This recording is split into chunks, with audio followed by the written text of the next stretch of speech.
Here's a little tip for anybody who wants to use the RPM outer arms for the Xmaxx and XRT. I want to use them on the inner upper arm.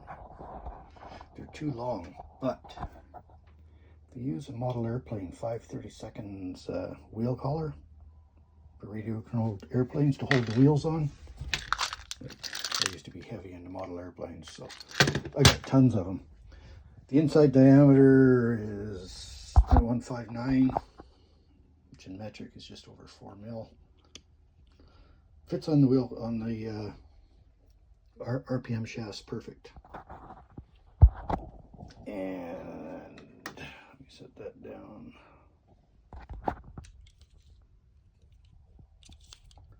Metric. Outside diameter is about 8 3/4 mil.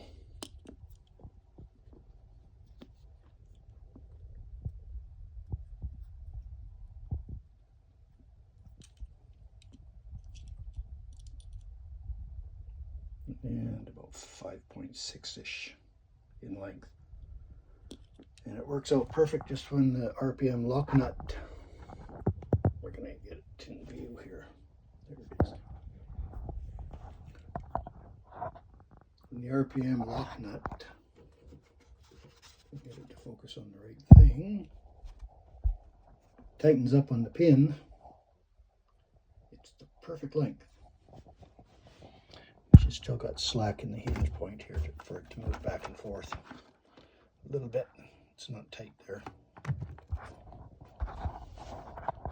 So it's doable without having to buy anything special.